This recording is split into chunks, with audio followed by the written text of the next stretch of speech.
the TikTok is who's got the best beard at FR Secure.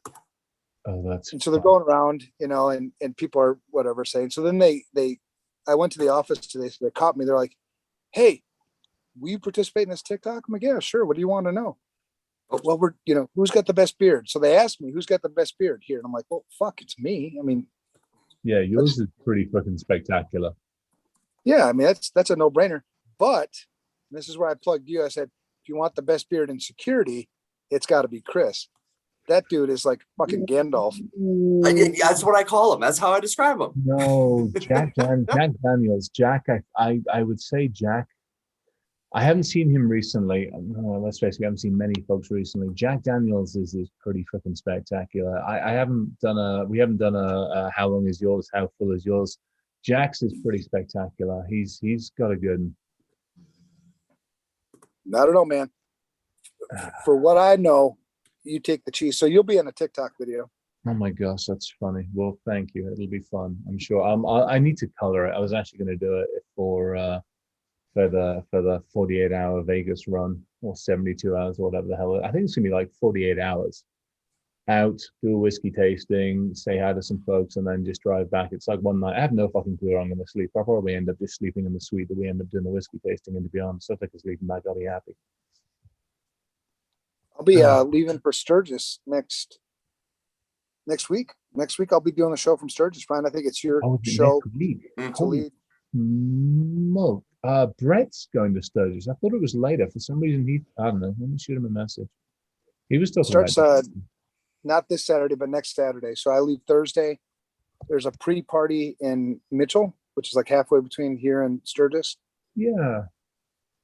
And so we'll stay there Thursday night and then make our way to Sturgis, and it'll be fun. I think John Kittleson is going to come hang out with me. That'll be fun. Yeah. Because the thing is, people think, well, if I don't have a bike, whatever. No, fuck. There's lots of people at Sturgis don't have bikes. It's about hanging out and having a good time, enjoying each other. Yeah, come and hang out. Yep. I should. You know what? I am going to do that. I'm going to get a video of him riding bitch. Nah. I like it. Yeah, that'll be fun. Oh, it's good to be here, guys. It's good to be here with you guys. It's been kind of a weird week. I've been all over the place doing all kinds of weird things. I don't know really what my schedule is, any day. I mean, like tomorrow, I can go look at my schedule and see what it is. But by the time I get up tomorrow morning, it's going to be different. So it's been that kind of week, right? Tomorrow for me is a mental health day that I scheduled into the calendar weeks ago because I knew. I said, wait a second. What am I doing? This. Oh, hell no. Yeah. So mental health day for me tomorrow. Good for you, brother. Are you going to take it though? And like 100. No, Chris. I've tried to tell you this before, my brother, and Evan knows this. When I'm not working, I'm not working. That's it. There's no. Good. The only exception is I have a couple of clients who, if they were to run into a crisis, right, can call me. And I actually had a K-12 call me in a panic because of an incident they had. And it was beautiful because we had just done our tabletop. And so we worked the incident. We got the MDR guys involved, right? Because the process is call me and I'll tell you if this is even something enough to be worried about. And if it is, then let's go with our MDR folks. And if our MDR folks can't handle it or they find something, then we call our heavy hitters in. We call our IR team. And they come in and clean this shit up. You're talking about Oscar and his team? Yep. FR is the IR team. But I have a pre-process since we're paying for Sophos MDR. Guess what? They can comb logs and tell me if they think they sniffed something or not. I trust them enough to do that. Right. Good. That's cool. Yeah. Makes it easy. The job of a CISO sucks. So you gotta. No shit. You need to get creative if you want to stay happy. That's all the and I'm like, it's fucking awesome. We need some red and white roundels with like a fucking kick me here and hit me here stuff. Yeah, well, and that's kind of the thing for the theme for tonight. I think all three of us are kind of like no bullshitters, right? There's not usually much innuendo when I talk to people. If I tell it like I see it, and some CISOs like that, some CISOs don't, right? So the last week, and we've all been CISOs, right? We've been in that seat before, and whether it be as a full-time or as a virtual, so we've learned a lot in doing all that shit. Well, starting kind of last Thursday, I had a really good conversation with the VC or the CISO from the state of Washington, right? Vinod, amazing guy, heart's in the right place. And I'm not one of those people. Yeah, I do have something to sell, but I'm not selling shit unless I understand what the problem is I'm trying to solve, right? So help me understand what you're going through. What's it like being the CISO for Washington, right? I'm working with the CISO in New Jersey and Minnesota and Iowa, but I don't know what it's like in Washington. So tell me what you're dealing with. And he starts off with, I'm at 40% staff level right now.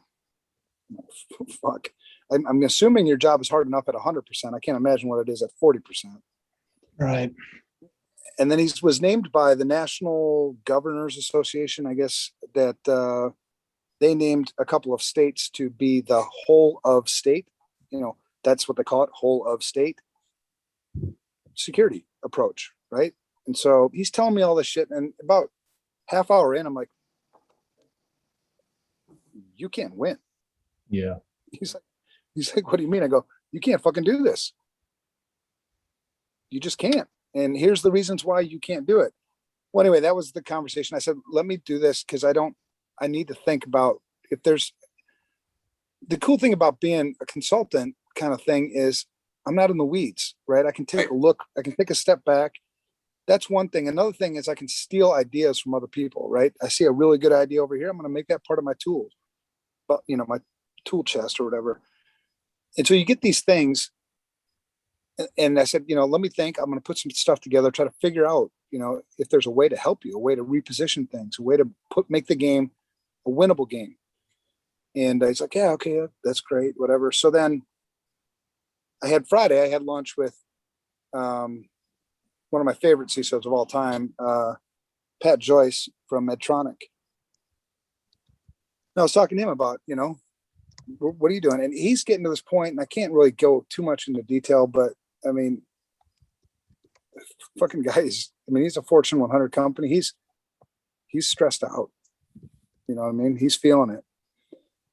And then I spent all weekend kind of thinking about this shit and thinking about the way we approach security at Security Studio, the way we functionally structure things, right, to try to make the game winnable. Mm-hmm. And then I had a discussion with Tony Sager from CIS on Tuesday, which was a great discussion. I love Tony. I think he's former NSA, chief evangelist, whatever, at CIS. Just a really cool dude. And he was telling me what they were working on. I'm like, I love that shit. I love version 8 of the CIS. I think it's a good thing. I love how you guys are mapping shit, because we need more translations. We can't just have like your shit or no shit kind of shit. So I like all that stuff. The one thing I don't like is the way you guys are doing your risk assessments. I don't necessarily like the CSAT tool. And I'll tell you, because it's too narrowly focused. It's too checkboxy. I can't act on it, right? It doesn't give me something to really do enough. So I told him this is what we're working on. And I remembered Vinod. I remembered, the discussion with, Pat Joyce. I said, we're trying to work on this thing called distributed accountability. He's like, what? I go, distributed accountability. He's like, I'm writing that down. I'm like, okay, that's cool. Then it dawned on me like, oh shit, I better protect this idea because you're going to fuck it up. Probably, maybe, So that led me to thinking later on, we're going to patent the way this works. And then, not the way it works, because the way it works methodology wise isn't that fucking revolutionary, but programmatically making it work, that's the thing. Right. And I don't want to do it so we make a shitload of money. I want to do it so people don't fuck it up, so they do it right. Well, I love this because this goes back to something I've said all along, which is you build the mission into the tool to the point that trying to disconnect one from the other ruins both. 100%, man. And so then later on that day, Tuesday, and then the story is pretty much done. Tuesday, I had a meeting with Cornell University, right? And same thing, man. I'm like, tell me what the frustrations are. You know, I don't understand Cornell University. I understand schools, I think, in general, but I don't understand Cornell. I don't know what you guys fight with. He goes, well, we're an R1 research university. I'm like, okay, what does that mean? He goes, basically that means research faculty run the joint. Mm-hmm. You know, undergraduates, yeah, we got a lot of them, but that's not the key focus. So they have all these kind of like, the research faculty people don't want to play by the rules. You know what I mean? So you make rules that they don't give two shits about it, and you can't do anything about it. So get out of the way. So then, you know, as this discussion was going on, I was thinking about these distributed accountability things. I'm like, so in the structure of security, rather than the CISO trying to make the rules for everybody, why doesn't the CISO do what they're supposed to do, which is I consult the business on making good risk decisions, job number one. Job number two, I implement those risk decisions to the best of my ability. That's it. Stay focused, get those things done. Therefore, if that's my job, well, then why would I be telling the business how to accept risk? Why wouldn't I say, I'm going to give you some autonomy. I'm going to let you call the shots. I'm going to let you make the rules for yourself, Mr. Research Doctor, person, guy or gal. And you just need to tell me what those rules are so I can account for them in my overall security program, right? So that led to that whole piece. I think that's the game that's winnable. Me being accountable for all of it, me trying to manage all of it, I can't win that game. So that's the story. Preach it, brother. Get them. No, you're spot on. I mean, at the end of the day, and we've said this 100 times on the show, we serve the business.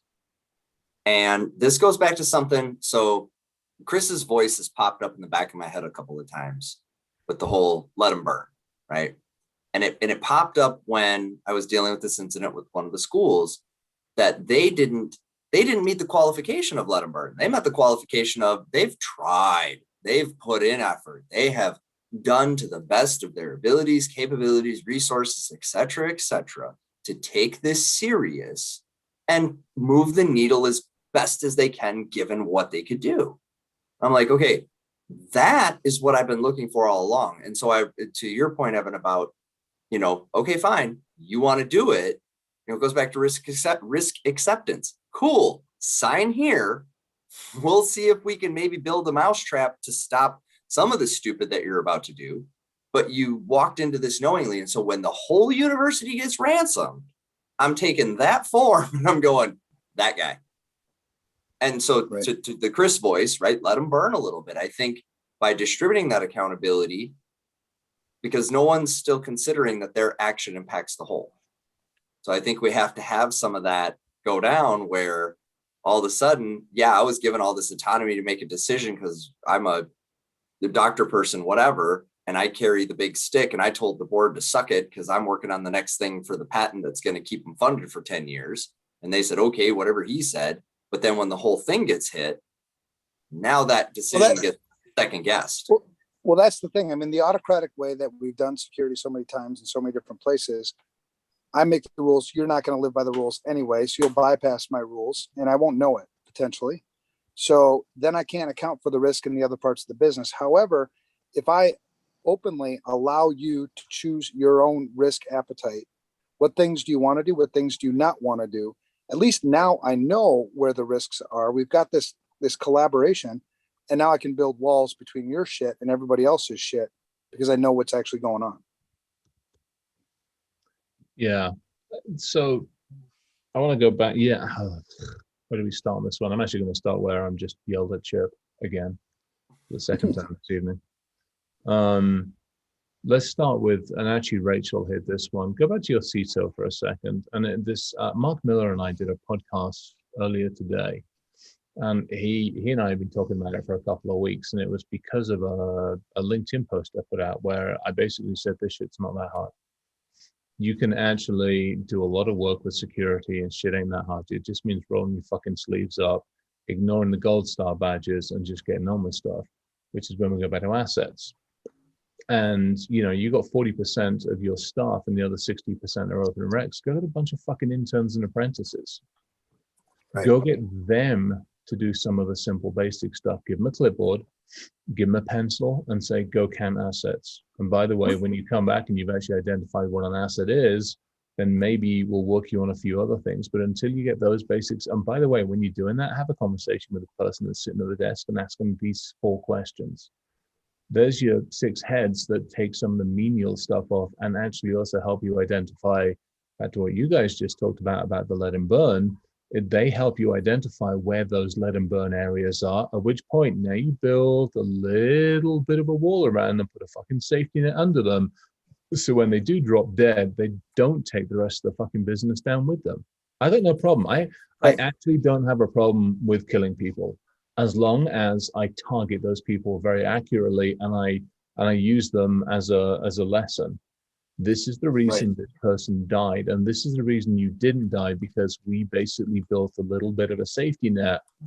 You can learn from this experience, or you can be the next fucking person I use as my demo. Your call entirely. Mm-hmm. What I think would be interesting is the conversations that would provoke within the business itself. So we've both been in companies before. There are departments that, you know, you might be able to run free of the rules, but the minute that becomes an issue for this group over here, whoa. And I wonder, when you go into that meeting and say, hey, jackass over here decided everything's open, free game, direct internet access, who needs a firewall? We're going to actually need to put you on a separate network, and that's going to cost X. Yeah. Well, here's as soon as those conversations kick up, that gets shut down pretty quick. Oh yeah, totally. Well, and this is the way distributed accountability works, right? You have to speak the same language across the ecosystem. So the assessment that you do has to be objective, has to be measurable, has to be those things that we do, right? Mm-hmm. So that you can't game it. It's either true or false. Yes, you do this. No, you don't. That's it. So you get these assessments. Now, being that we have the same measurement, now I can put them all on the same board. I can create a scoreboard, right? I can create here's what security looks like. Because ultimately, when I'm working, like take Vinod in Washington or Minnesota, any state CISO, when I ask you the question, what is the current state of security in your state, and you can't give me an answer, that's a problem, right? The only way you're going to get an answer to that is to distribute accountability. You can't do it yourself. You don't have a team big enough, and you don't have the power. You don't have the authority. You have nothing. So do this collaborative thing, and then I can go to the provost, the board of regents, whoever the hell ultimately calls the shots, and I can say, this is what security looks like at Cornell University. Yes, there are some red things here. They'll ask, why are those things red?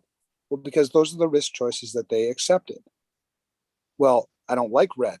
Well, then you should go talk to them. I will facilitate that conversation. However, I don't accept risks for the business. You do, and they do. Right? And now you've brought them into the conversation where they weren't in the conversation before. We have this frustration of working with CEOs or presidents of companies. Well, they never fucking give me time. They don't give a shit. They don't give a shit. Well, what are you telling them? What are you showing them? Is it worthy of their time? Probably not. So make it worthy of their time. This is what security looks like here. What do you want to do about it? That's job one, right? Once they make those risk decisions, now I can go off. I'm going to need budget. I'm going to need people. You made the risk decisions. You want this shit done. This is what it costs. Right, exactly. I did hear something today on that about cost. No, it was yesterday, but it made me smile. So I was talking to a client about the fact that given the new threat landscape, what we previously we've been doing is now become ineffective.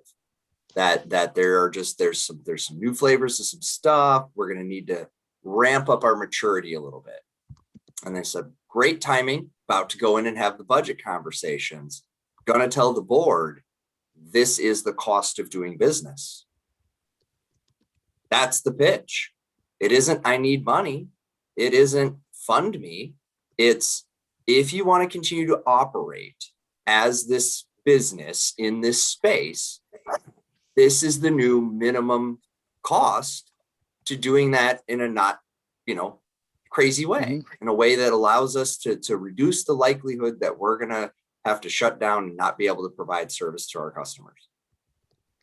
And I smiled because I was like, you get it. You're there. It's just the cost of doing business. So hopefully by distributing some of that accountability, that whole funding barrier, I mean, reality is nobody likes paying more for their milk, but you either stop drinking milk or you pay more for your milk.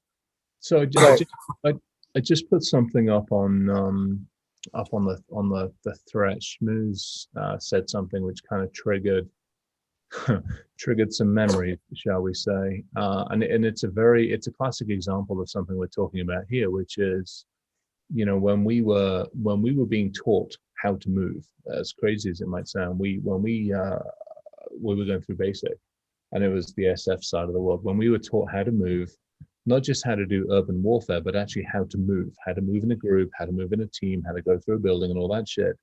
You are taught at some point, somebody's going to fucking buy it. Somebody's going to bite the bullet. Somebody's going to step on the landmine. Somebody's going to play footsie with a fucking grenade. Shit happens. It's your time. End of discussion. But just because you bite the bullet, it doesn't mean everybody around you needs to. Therefore, what's the blast radius of a grenade? How is the landmine going to work? How is this going to work? How can a team work when maybe 3 out of the 6 of you or 4 out of the 8 of you have shelter while the other 4 are exposed, or 2 out of 8, or whatever the ratio needs to be? Those same principles apply in business. Back to what Ryan was saying, at some point in time, yes, somebody's got to fucking burn, and it might just be an example, but that doesn't mean it has to take the whole place down. And a CISO, to your point, Evan, you walk in and you go, look, here's what I can do, here's what I can protect, here's what I got. I got 4 people, this is what I can do with it. But I can use 6 interns and I can help reduce the risk over here. But these numpties over here want to do this, which increases this risk. Here's how I can counteract that. Either I can do it or I can't. If I can't counteract it, then this is what I'm going to do to compensate for it. Well, the big thing that you see over and over and over again is the business isn't making risk decisions. No, yeah, that's a right. Yeah, well, they're not, because I told the IT guy I want security, and then that was the end of the conversation. Okay. Well, if the CEO or say the governor of Minnesota knew that it was his responsibility ultimately to secure this state, he would have this answer. He doesn't. Okay, so then this comes back to informed decision making. This to me again, one of the challenges we have, and somebody just put it on here as well.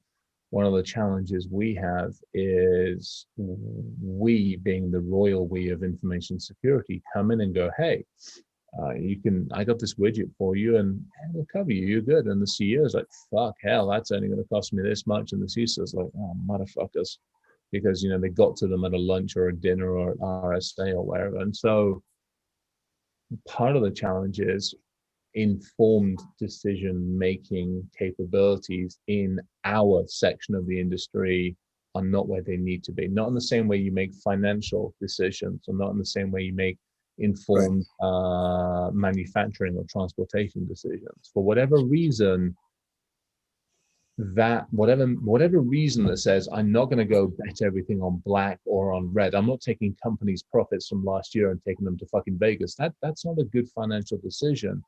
For whatever reason, we take all that money and we place it on ClownStrike, or we place it on fucking one of those other numpties and go, it'll all be okay. We don't seem to use that same reasoning or logic, and I think that's part of the conversation as well. Well, right, and you hear a lot of CISOs, complain about being stuck, under the CIO. Right. And the way out of that, I mean, you have to be creative. You have to think of ways that you can change the game in your favor, right? So if I'm getting silenced or buffered by the CIO when I'm trying to talk to the CEO, using the approach of distributed accountability, it's not me saying these things, it's the business. And the CIO would know that if the business wants to do this shit, well, then the business is going to do that shit. So when we report up to the CEO the status of security across the ecosystem, I mean, the message is much clearer. You can't really change it, right? The head of sales did their assessment, and these were the risks that they accepted, right? Yeah. So CIO, do you want to change their mind? I mean, that's what they said. It's and I think in terms of the cost center thing too, I think there's just lack of creativity, right? When you say this is the cost of doing business, how about this is the cost of acquiring new business? This is a business differentiator. This sets us apart from everybody else. This makes us better than everybody else. I can sell more of my shit because you do it better, and that's what's going to happen with the states. Eventually we'll get this herd mentality where, say the state of New Jersey gets this right. The governor of New Jersey probably talks to the governor of New York, I would assume, or the governors talk governor shit. I don't know. Talk, yeah.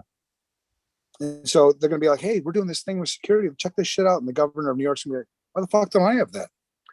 Here's my only caveat on that one. The only way that works is if there is some awareness, public awareness, whatever you want to put it, some awareness as to where the metrics are, what the baseline is, and why. The organic world, if you look at food consumption, the organic world has taken years to get that message across. Because at one point you'd walk in and be like, well, there's two fucking lettuces. One is $6 and one is $3. Why the fuck would I spend $6 on one? Until you've realized what goes into it, what doesn't go into it, what it takes, and all these other things, until you can understand and are educated as to the reasons, whys, wherefores, and logic as to why those one is 3 and one is 6, until the average person is able to understand that, I don't think we're going to see it as much. Because here's what happens is the state of New Jersey says, well, we're fucking secure. And the state of New York goes, well, hey, yeah, we're in pretty good shape too. And nobody's got a good metric. The stuff that you have, that I know you, the publishing side of it, you've baselined it. You've got a stake in the ground to go, well, actually, dear New Jersey, your sorry ass isn't anywhere near where New York is. So you might be like, hey, we're in good shape. But in actual reality, motherfucker, you're not. You're not eating your organic greens. You bastards are supporting the fuckers over at, I was going to say Enron, but they're worse than Enron. Who the fuck are those guys that keep putting chemicals in shit? GMO Exxon. Boy. Not Exxon. Well, Exxon does that too. Who are those fucking numpties? My brain's gone totally to shit. I don't know. The environmental bastards known to mankind. EPA? No, well, you're talking about eco-terrorists. No, about Greenpeace? No, we blew them up once. Who did we blame for that? I don't remember. I think we blamed the French for that. I don't remember who got blamed for that one. Anyway, that's not Bayer, not Bayer. No, who that? Monsanto. Thank you. Oh, Monsanto. Yes. Those motherfuckers. Thank you, Tim. Love you, buddy. But Chris, to your, so we account for that, I think, in two ways, right? I use the analogy of like speaking languages, right? Let's say I speak German, you speak French. Mm-hmm. We could argue all day about what language is better, but that's a moot point. We just need to translate between the two languages. So if you do a different methodology, and one of the things that people get all wrapped around the axle about measurements, it's funny to see it happen because you really only need 3 things for a measurement to be valid. 1, it needs to be relevant. So the thing that you're measuring, whatever it is that goes into the measurement has to be relevant to what it is you're measuring. Number 1. Number 2, it has to be applied consistently. And number 3, it has to be objective. I can't game it. So the one measurement that everybody can sort of relate to is distance, right? So an inch is an inch. No matter where I use the fucking inch, it's an inch. Is it relevant? Yeah, it's a measurement of distance. It's got this much, right? And it's objective, right? You can't game it. An inch is an inch. But then on the other side, what about the metric folks? The metric are like, well, fuck, centimeters is the way to go. Meters and all that shit. Great. 2.54 centimeters to my inch. As long as your measurements meet these criteria, I think they're valid. All right. But the word objective and whatever the hell the other one was, because my brain, I need a cup of tea. Subjective. Get your cup up. No. No, objective, consistent, and Okay, relevant. so those two, objective and consistency and the word information security are not three words that coexist in the same sentence, let alone the same fucking paragraph. They do in our world. Outside of this, outside of this group. Outside of what we do. I'm going to go make my cup of tea while I've just dropped that little hand grenade. And while it goes off, I'm going to cup of tea. That's all. But that's how you fix it. See, you fix it. The Rosetta Stone. When you define that, right? Objectivity, we get wrapped around the X about that shit too, right? Objectivity, as much as people may not like binary, it's binary. It's on or off, right? Computers are objective. They only do what the fuck you tell them to do, right? You do enough. It's like black and white, right? You do enough blacks and whites, get colors of gray, right? Shades of gray. Right. But at a pixel by pixel level, it's a black or a white, right? Right. Well, and we know that every framework I've ever looked at in my life asks the same shit. It's just slightly phrased a little bit of a different way, but it's the same exact question. It's the same thing, because at the end of the day, we are talking about computers. They are ones and zeros. They are ons and offs. They are doing or not doing. Our entire industry is based around the idea that if I know what it's doing, and then I can tell when when it's not doing something, or I can tell when it's doing something it shouldn't be doing. I killed a mosquito. So, I had an interesting conversation with Chip actually about something, and I read through this document. Yeah. So I read through this document that he had asked me. Is that really a guy? Yeah, he's a guy. I've met him on video. I haven't met him in person. Human? I mean, it could be a deep fake. Chris is pretty talented. I don't know. But anyways, we were talking through, and when I read this document, I said, I love that they phrase the sentence this way, because it leaves us a lot of room for interpretation. Right? So I've now interpreted this sentence to mean this, and therefore that is true, and therefore this must also be true. Right? And it was in regards to safety. So it was, all positive intent. But the idea was, we got to fit into what we've got. And that's where you're going with this. You've got a framework. Great. You've used it. You've aligned to it for years. Let's not mess with that. Let's evaluate that against a standard that also then maps to these other standards. It's that universal matrix. An inch is this, a meter is this, a nanometer is this, a quantum meter is this, right? And we have those math conversions. For sure. So and we overthink all this shit, because we do. I've had other people say, over the years, oh, so you quantify risk? Yeah, we quantify risk. Oh, so you can tell me how many dollars I'm going to lose? That's one form of quantification. There's multiple forms of quantification.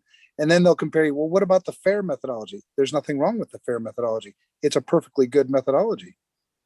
We just need to translate between the two, right? It's probably more complicated and a little bit more work than most normal people will do, right? But it's totally valid. And so instead of arguing about this or that being better than this or that, it's like, just do a this or that. Right. For Pete's sakes, do something. It's still the same. We're not doing anything of the basics, and we see it every day. I get in trouble a lot, for not a lot, but I get in trouble sometimes for telling people that your security isn't my problem.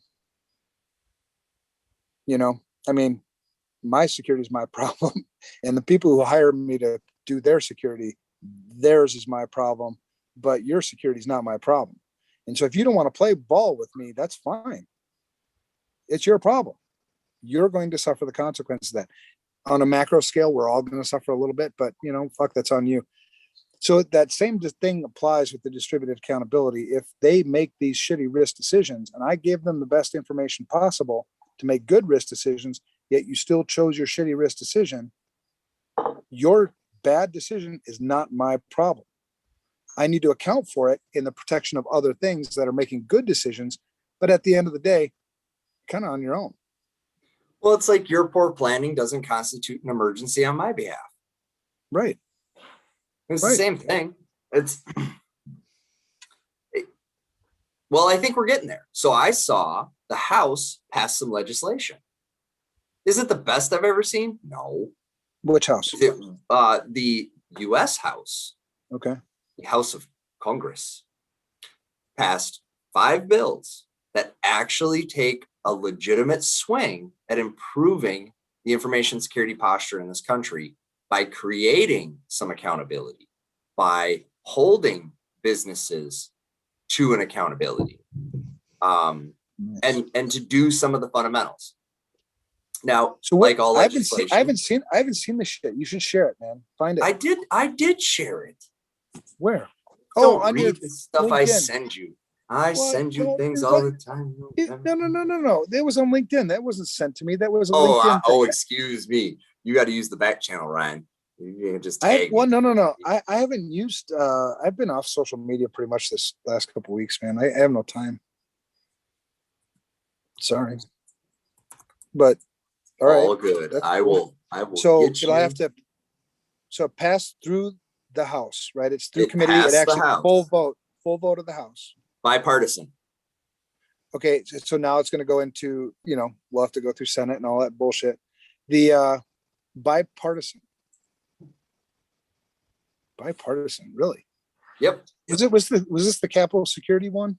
Nope. That one went. No, this that one is went- specific. No. You'll love this. So it is there are requirements for CISA to start testing the infrastructure.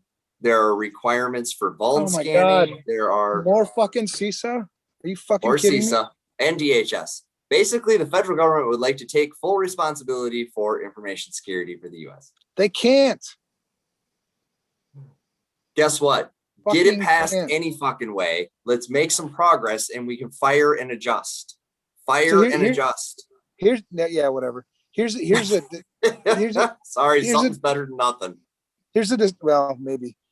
Here's a discussion I had today. It was funny because your name came up in a discussion with John Herman, Huh? right? I like John that. wants to start mining our data, right? Mhm. And he said that Ryan says we don't have enough data. And I was like, well, Ryan's more of a perfectionist than most of the world, right? So Ryan's got a valid point. But let's look at the last, CISA announcement about the things that they found in all of their risk assessments they did last year. How many risk assessments do you think they did last year? 34. 37. 37. So 37 assessments at that pace, you're going to get through everybody in about 250,000 years. So good work, CISA. Hold on, CISA. Yeah. What the fuck? So, and CISA has already got their hands up. Oh my God, they're so fucked right now with the executive order. A buddy of mine, I had lunch with a buddy of mine about CISA, and you know what they're going after? They're not actually even going after the people that need the help. They're going after Pat Joyce at Medtronic. Hey, can we do vulnerability scanning for you? He's like, I fucking do my own vulnerability. What do you think I'm running here? Well, but we want to do it, for you because it's free. It's like, I don't give two shits if it's free. I got money. I'm a Fortune 100 company. And so I went to my buddy at CISA. I'm like, why the fuck are you all up on Pat Joyce's ass about this? He doesn't want your shit. So quit calling him.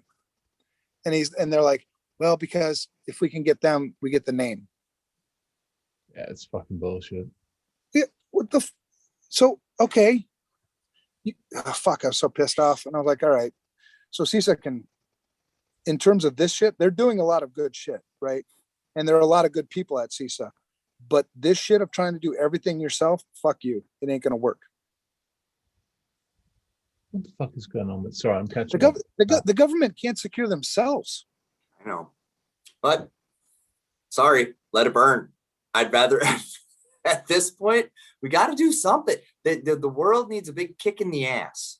So I can have That's my another dead thing I body? asked too. Can I has my Fuck. dead body?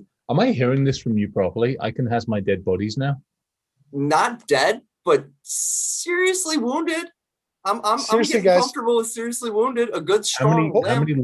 how many limbs can I take? No, you can't go there yet. No limbs yet. Hold this shit together for 778 more days. Fucking A. But a hip socket could pop. No, that ain't good enough. I want a limb. I'll let you So take on the that- big toe. On that whole That CISA ain't a thing limb. too, That ain't big enough. Give me a fucking dude, on limb. that whole CISA thing too, I gave them an idea. I was like, here's something you could do that could provide value. That's not going to be super, resource intensive. You don't need 500 new CISA employees to get this shit done. Why don't you do the attacks? Why don't you do the attack surface mapping that I just did? I'll give you the methodology. I'll show you how to do it. You just fucking do that. William, I used right. I used Sapio, which was awesome, but Sapio's not reinventing the wheel here. They're pulling data from all kinds of different repositories that you can get data yourself. Do that shit. That provides some fucking value. Well, yeah, we thought about that, but yeah, blah, fuck, whatever. It's not about security. It's about control. Yep. Bastards. So there's a clip from, and actually William said it perfect on the coffee. All right, if you won't give me a limb, I want a certain amount of flesh off of everybody. William's nice. He said a pound of flesh, but I actually want more than that. I think You can have my pinky. I don't want your pinky. You're fine. You're out of my fucking. What are you talking about? You've already given your soul for this stuff. So what are you talking about your pinky? That's what I mean. Yeah, I don't need anything from you. Seriously, you fucking lose my data because of your inaction. I want a certain amount of flesh for every single record that you lost. Yes, I'll sign up for that. Yeah. Seriously. Go, if you weren't go old school, if you weren't take a nose off. No, I'm not starting with nose. No, hell no. No. Wait, I'm seriously. I'm gonna take the wanker. I mean, let's start with an ear and then just ask them if they can hear you now. No, just go right to the joystick. If your brother down the road loses his joystick, you'll be like, oh fuck, what are we doing here again? Hang on. That's an assumption. That every actually most of them. Well, then then you just take on that Bluetooth toy. But if we want to be politically correct, as a guy, I can't really say the same shit about women.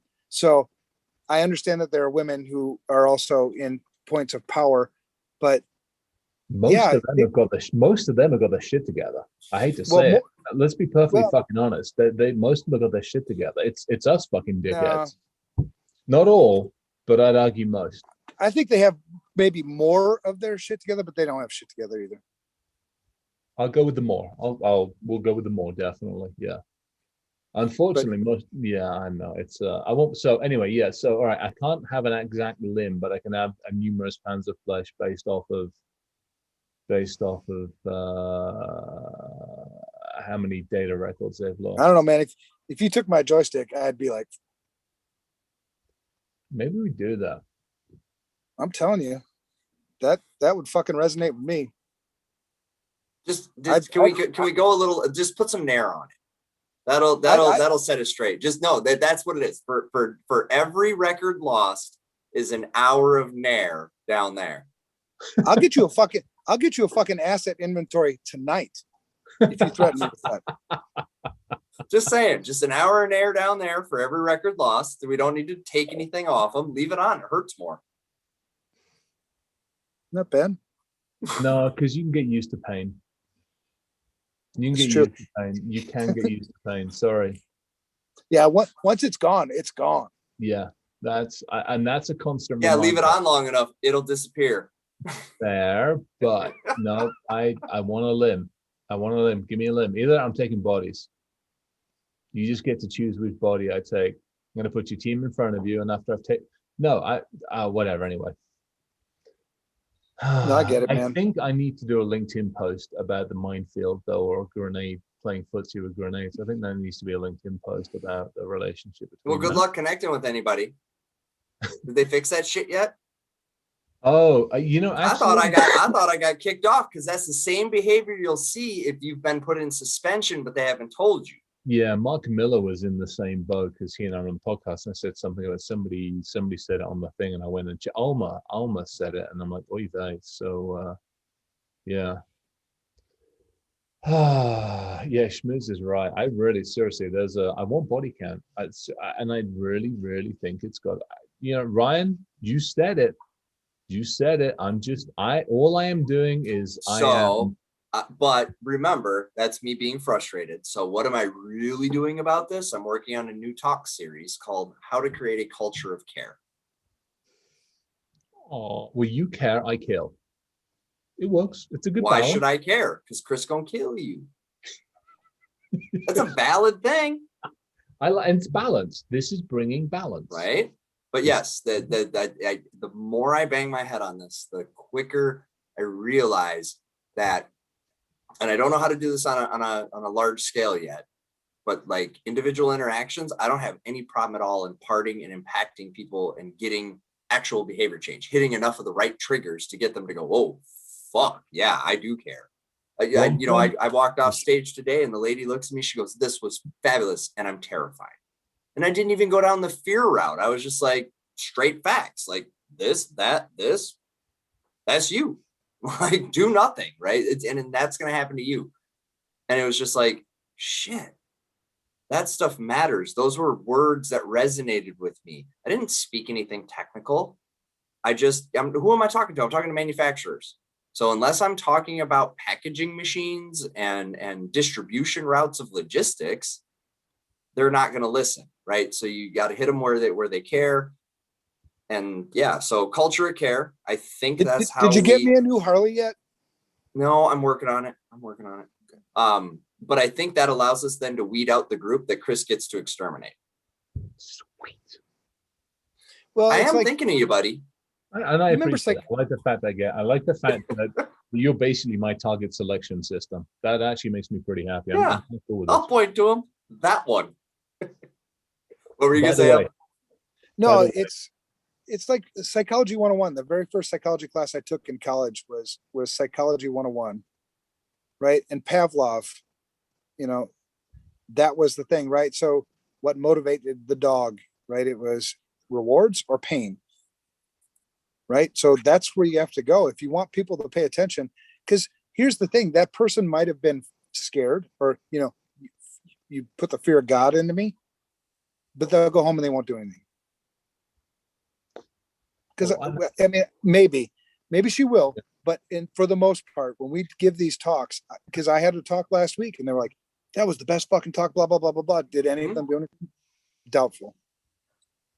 I mean, honestly. And I think that's it. And I think you're right. And I mean, let's face it, we've been stood up. I mean, we've been stood up on stage now for more years than I care to count, talking about passwords. Let's just be perfectly honest about this. Hey, you need to maybe do something more than 1 through 6. Need to maybe do something. Fuck you. You haven't done it. You're getting a shot in the head. Rest, you going to change your fucking passwords now? So one idea that would be very effective is deduction from paycheck. Loss of company property, loss of company productivity, loss of company. Yeah.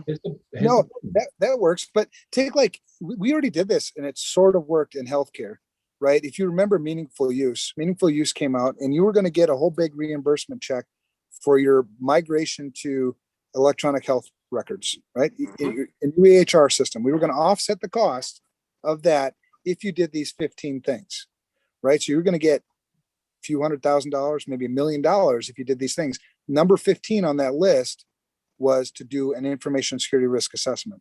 This came out in 2009, 10. Mm-hmm. HIPAA was released in 1996. Nothing was done for fucking 14 years. Had no teeth. Nobody cared. Right. And so, yeah. So it's either put a bullet in their head or give them money, give them some reward, right? Here's your little biscuit. We've tried it though. It worked in healthcare, but then they weren't consistent. They didn't, people are creatures of habit. And the only way you build habits is through consistent reinforcement. They'll go right back to their old shitty habits if you don't keep it up. We only did it once. PCI's got safe harbor. It's had it ever since day one. Almost day one. PCI's had safe harbor. If you get your shit together, if you do something, the consequences for something happening will not be as bad yet. But that's not the same thing. If let's say, okay, I'm going to give you $500,000 if you become PCI compliant. Or I'm going to give you $100,000 or whatever. Yeah, no, that's, I mean, okay, so yeah, so at that point in time, it's the incentive. It's not the, so actually this is an interesting one because we've had an almost inverse discussion of this, which is if you actually get yourself so you're compliant, will reduce your insurance risks or will reduce your insurance premiums. You're looking at it differently, like, hey, if you actually reach this level of compliance or you reach the 600 on the security of the studio scale, we're actually going to cut you a check. You know, and if you reach a 650, kind of like we're going to cut you another check. And you reach a 700, I mean, it's almost like the Amway. Hey, if you sell $100,000 worth of stuff, we'll give you the. Wait a second. Bracelet. We've got a model for this. I know. Why are we not doing what is it, Mary Kay? Who gave out the pink Cadillacs? Yeah, we got the Mary Kay model. Yeah, we have the Mary Kay. We could actually have the Mary Kay model. God forbid. I like this. I do. It scares the crap out of me. It's sort of the same, but sort of not. You know what I mean? But you got to give them something tangible. The reason why discounts don't work and shit like that is it's not tangible. No, then we got to do pure romance then, because you get something tangible. We'll use the pure romance. I'm telling you, man. If you want to fix this shit, you know what I mean? I mean, otherwise we can keep trying what we're doing because my tangible's cheaper. My actual, although freaking, but it won't work. It's getting expensive. Yeah, well, yeah, but you'll have a whole bunch of woke people that won't let you do it. I'm game for it. Yeah, they frown on genocide. It's kind of, it's not genocide. It's selective. What are we?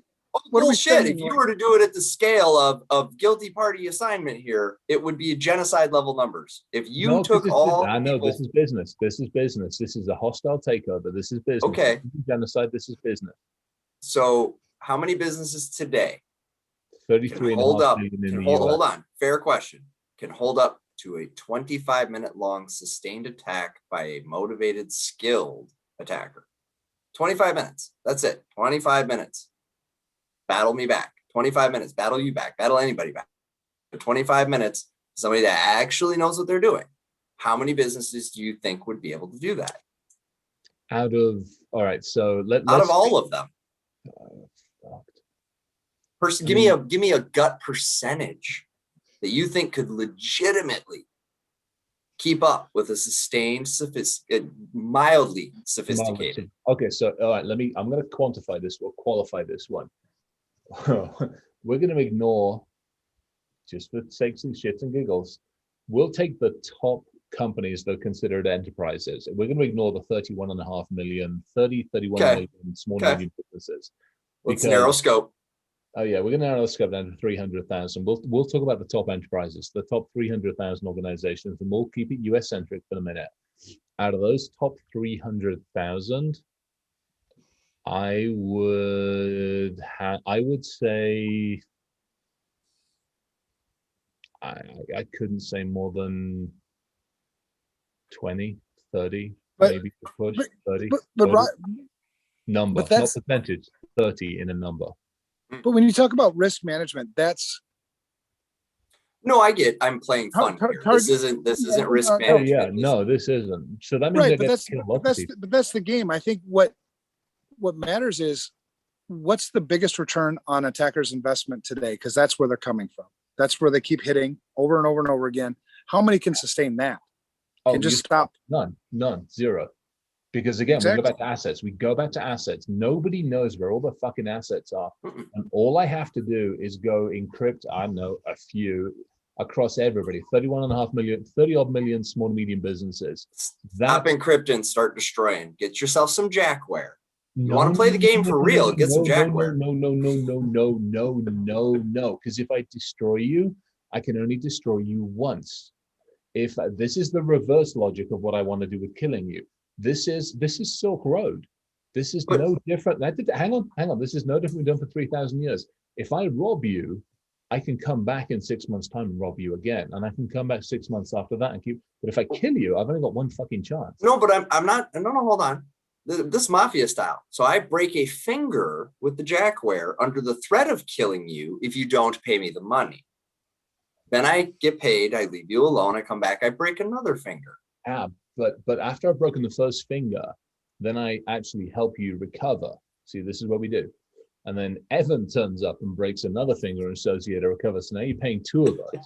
And then I turn up at number 3 and I'll break a toe. And oh yeah, no, I'm waiting for this business model. I am waiting for the Jackware. I've broken you, now I'm going to fix you. And then Evan turns up and breaks something else. I'm waiting for this fucking business. This is the next business model. Oh yeah.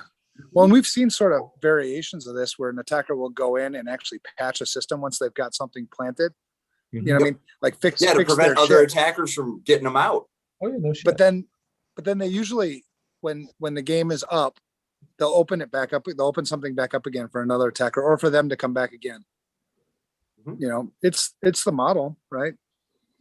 And now with, you know, the way they do affiliate programs in the bad places, it's so much fucking, it's a mess. Yeah. Oh, Jeff's saying good night. Good night, Jeff. Good night. Good night. What time is it? Oh fuck! It's only 11:11. Make a wish. You know, oh yeah, totally. Well, it's 22:11 in my neck of the woods. Yep. I got an hour to figure that shit out. Why is Chip saying we're on his level? He must have had drinks or something this evening. Evil. Does he not fucking realize that, like, I'm evil incarnate? I actually have a fucking nameplate waiting for me at a very specific table in a very specific hot place. Don't fucking tell me. Not in the mood for shit. No, spiky. I'll just Spiky. even my cup of tea. My cup of tea is actually healthy. Is it Earl Grey? No, hell no. It's Chamomile? no, God, hell no. Bollocks to that fucking weed. It's Chamomile good, with rose petals. good proper Yorkshire Ooh. gold. Jesse's turning over right now. He's he doesn't like when we describe flavors. No, yeah, Jesse, bless his cotton socks, his coffee comes if it's good coffee. Just a hint of honey. Just a hint. Just God help us. the effervescence of honey. Proper NATO standard, right? 2 sugars. Yeah. I'm drinking. I don't know what the fuck this is. Energy What drink, you drinking, rain. chicken? 300 milligrams of caffeine in this bitch. Because you need more of that in your Stop life. drinking that bloody stuff. I thought you'd gone to. You can't. He tried. Look, dude, he tried legit. And I saw got him for about fucking work 3 to do. I didn't days. get enough Was shit not done good. this week. Was not good. Was not good. He did not do good Must- with no end. Well, I think he went down to 1. He had like one day. And the next day I'm like, how you doing? He's like, Just Dude, handed I was to out of them. commission. I went cold turkey on like a fucking Friday. Whole weekend was shot. I didn't get out of bed. I was like, You I can't don't do wanna cold fucking talk turkey to with that anybody. stuff. It's like anything, you got to wean off of it. Actually, if you go cold turkey with caffeine, I thought there's some pretty bad side effects. yeah, headaches and Yeah. shaking. You ever- you guys ever talked to an addict before? Yes, I have. Yeah. Yeah. So I'm not hearing anything you're I saying. talk right to now. one about once a day. I don't hear anything you're saying right now. No, I know you don't. Okay. I'm just giving you shit. Because for I it. love you. Hey, I went It's for a no- walk today. That was healthy. And I drank water. Marlis came and brought me water. She goes, you need to drink some water. And I said, you need to make me some more bacon. And so I she need made me bacon. water. So You I need drank the bacon water. Bacon water. Have her get a 5-gallon jug, throw like 5-6 strips of bacon in it, shake it up real good, and now you got bacon water. I hate to say it, that would actually sell. Could you imagine doing bacon flavored water and you just put in every single like King Super 7-Eleven? They would fly off the shelves. All right, I gotta do an experiment. I'm calling it. This is the official copyright and I'll Do it. file patent and trademark paperwork later. Seriously.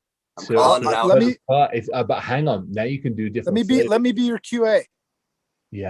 Yes, Oh very my much God. so. Yes, It would be. it has to have a absolutely- because it can't be like that liquid smoke bullshit Oh, where they no, try to it's like gotta be you ever oh it's proper. a smoky drink. Yeah. Fuck that. No, it's got to be proper. No, And it's by got to the be way, real bacon.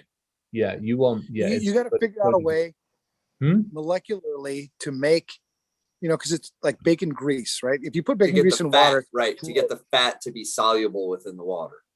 yes. Where's my chemist at? Where's my chemist at? I need to figure out a way to make fat soluble in water that's Can be done. also then digestible and edible. It can be done. This is making my joystick tingle. Did I say that out loud? Don't push the Did I A say button that? too hard. Did you guys hear that? Am I Wait, speaking out loud right now? Yes, I am. I'm sorry about that. you're good. You're perfectly Okay. okay. I'm gonna I rewind apologize this. for talking. Your fizzies I'm are gonna rewind. tingling over bacon. It's acceptable. Bacon fizzy tingles are actually acceptable. Yeah, they are. Ah, Totally. it's all right. I drive the yeah. All right. Ah, dearie me. Oh, well, Right, so- shooting people or not. Trying to be nice. Or not. Oh, Oh, my concealed carry is reciprocal in South Dakota. That's nice. There you go. I'm finally getting TSA pre-check. My wife, Now? just now, I fought it for a 85 while. bucks. I know. So here's the deal. I'm just now getting it.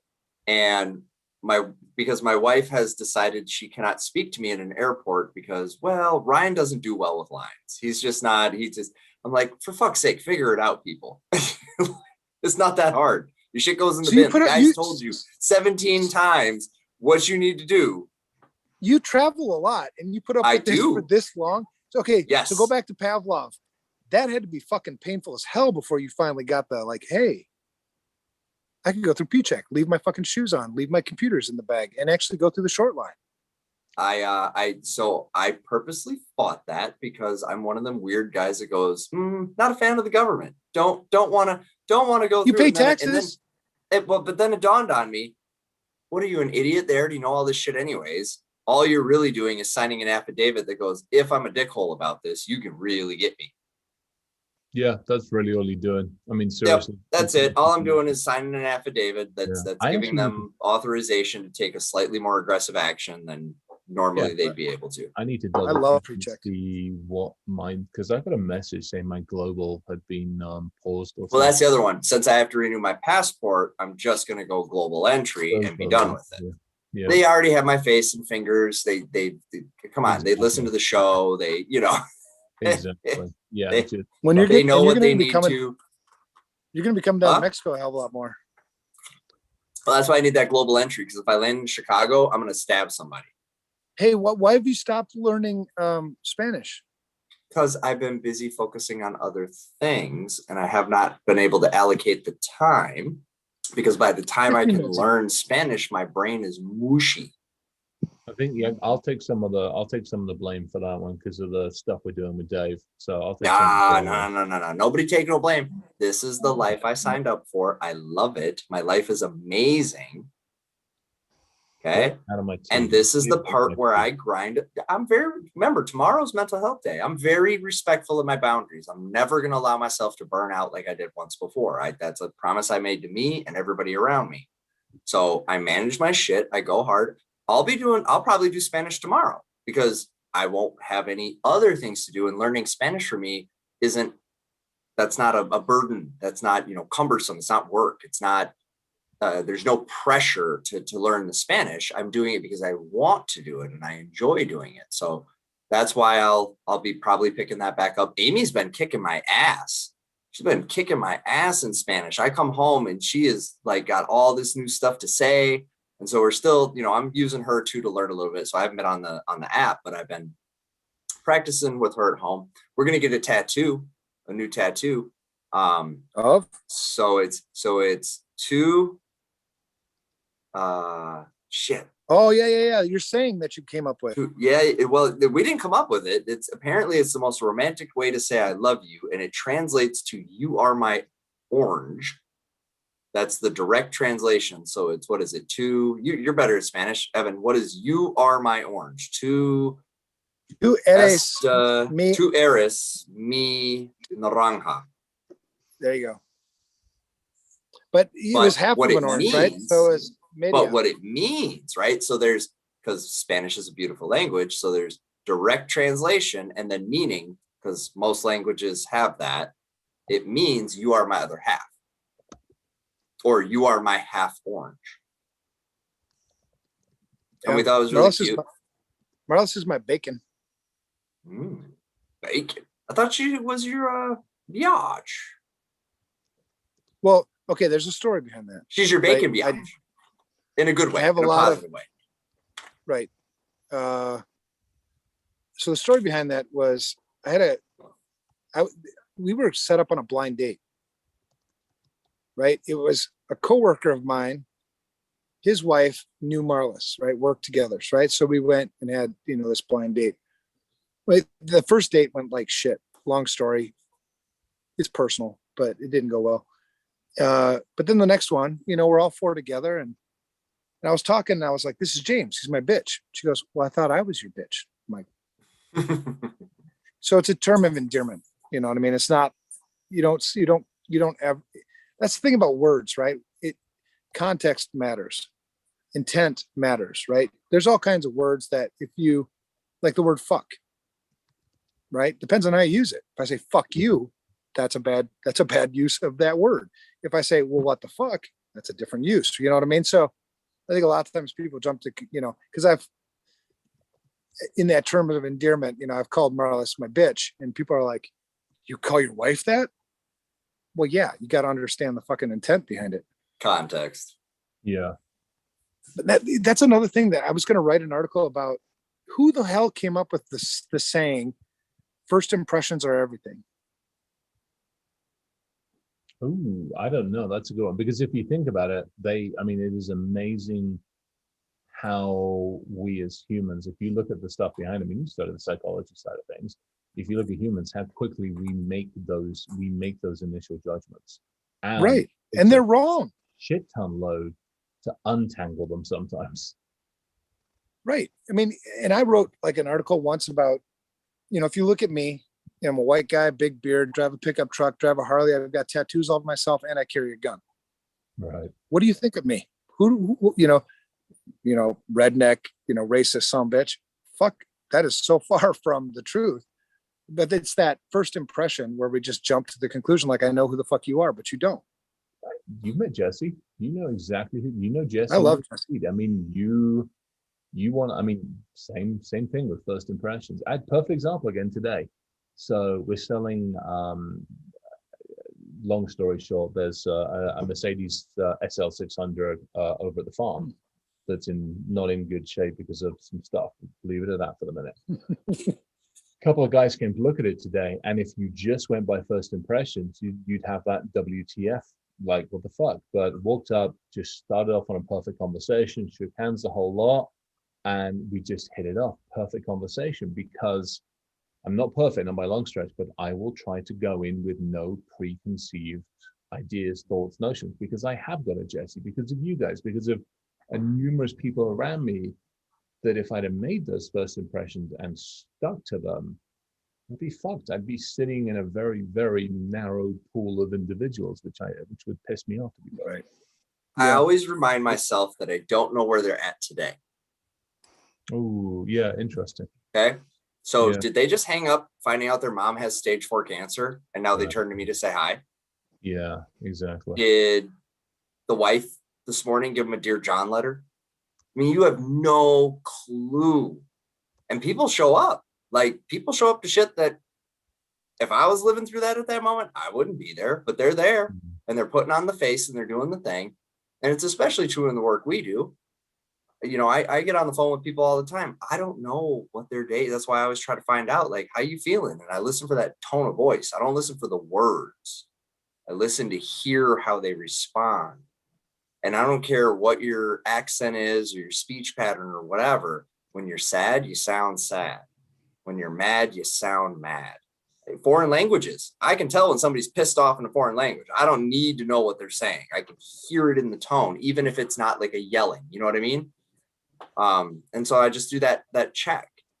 Like, I don't know what's going on in their life. So is this really them, or is this the moment that they're living in because of some outside factor? Mm-hmm. Yep. Well, and that's a result of being judged a lot, because I'm a goofy dude. That's the point. Speaking of which, I need to shoot my mommy a text message. Thank you for reminding me, because it's coming up in early morning. So, hey, here's a question that I was thinking about today. Have you guys, here's Lydia. You want to see Lydia? Say hi, Lydia. Hi. Hola, Lydia. Hey. Hi. You missed the pool yet? A little bit. Not much. She worked today. Oh, that's good. Hey, can you take me to work tomorrow? Before Can I you take her have, to work tomorrow at 11 before you have your meeting? before I have my meeting? How far is it to work, Lydia? 2 minutes, No, I mean distance. a block, 2 blocks. 2 blocks. Get on your ass and walk, child. You have 2 feet. There- They work great. I didn't say that. He did. Those guys said it. Oh, you're my dad. I'm your dad. I'm supposed to say it. So, I have my daughter. My daughter is 17 years old. If it was 2 blocks, it'd be get and fucking walk. And I mean, Oh, that that's now Chris with all the Roberts love and talking to you care right and that. there. By the way, if she needs spray or like- weaponry, we can armor as needs. No, be. no spray and weaponry. Are you kidding? No, not where Evan lives. Oh, Maybe come on. some bug spray. She don't Oh, need no. that's She it? don't, Damn, that's awesome. she don't spray and But- weaponry. Since you asked in front of everybody, I will give you a ride tomorrow because now you felt it. You felt what these guys said. Evan, And I'm- when it comes to his daughter, Evan's a little salty. It's a little Oh salty. well, hello. Especially the last You wanna- daughter. Yeah. I wouldn't know. I had a son. I don't know what you guys are. I don't know this experience that you're No, living. yeah, I no, I respect would- it and appreciate it, but I got a boy. So he'd be like, Dad, it's 25 miles. I'd be like, bitch, haul ass. Yeah. I'd be, Better get I'm in- started. I'm exactly in Evan's shoes. Believe me, if Morgan was like, Papa, can you give me a lift over? John, Like, I'm yeah, going I to got you covered. slap you. Yeah, I'd be like, Papa, I got you covered. And I'd be getting shit from Jesse and Swede and probably everybody else, but I'd still freaking do it because, well, it's my Unless daughter and unless just you've do it. walked in these shoes, because I have 3 boys and 2 girls. Right. Yeah. Now my boy, they're all grown up now. She's the last one. But none of my boys would have ever asked me that because they know what the answer would have been. I probably would have, I probably would have broken a leg and been like, well, now you need a ride. But it's different how you treat, your daughter. She's a fucking social engineer too, man. I mean, come on. She talks me out of 20, 40 bucks here and there all the time. I'm a dipshit. No, I do the same thing. No, So for me, you're a my dad. attitude is if Mo's, so like Morgan went and did some shopping the other day and brought some stuff back. I'm like, I got you covered for that. And for me, if it's standard clothing, I'll cover her for it. No, and she's working as well. She's working at Waterworld like 5-6 days a week. Oh, cool. For normal stuff, I'll cover her for like regular food, regular shopping, any of that kind of stuff.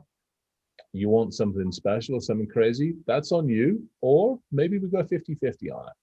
Right. 'cause it's that value. To me, it's the value. So no, the same way.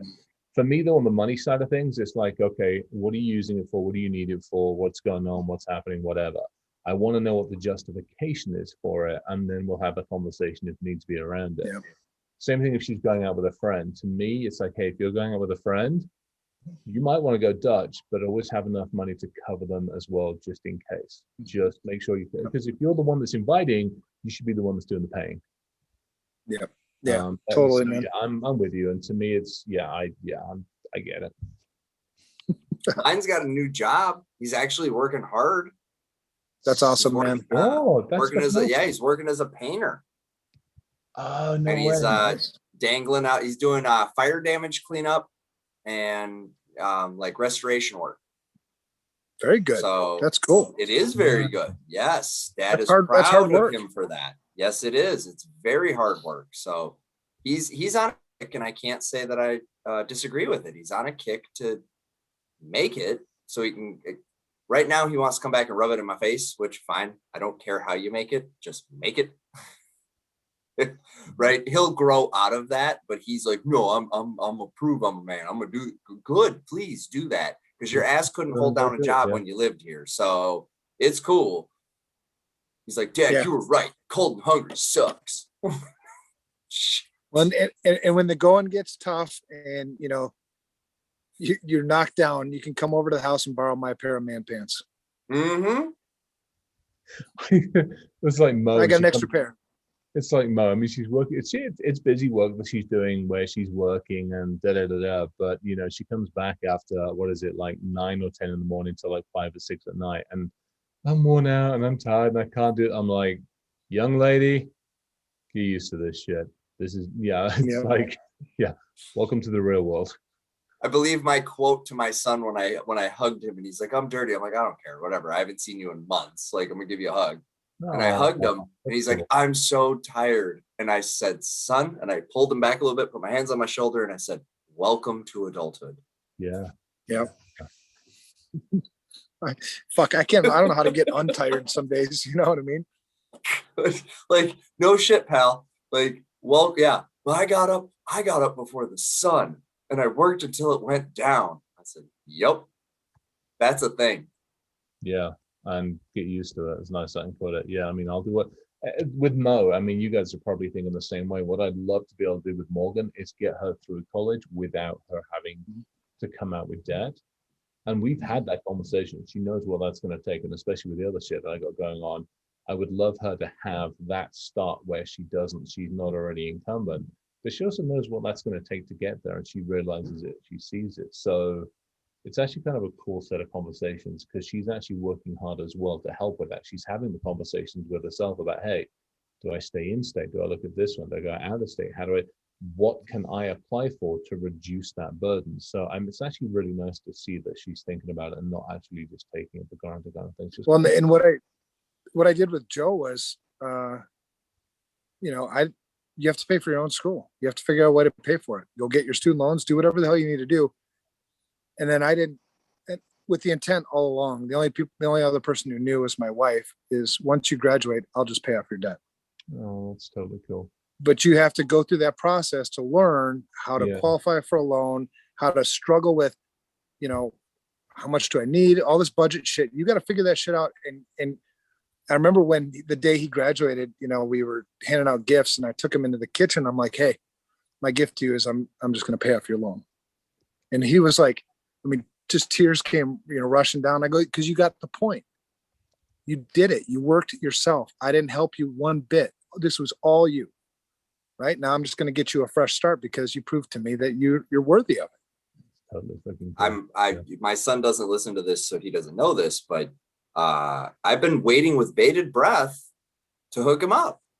He just hasn't done enough of the things. Like, he's finally on the path now to get his license, and I will make sure he gets a reasonable ride. Like, it's not gonna be a nice car. I ain't paying no fucking payments. Try again, pal.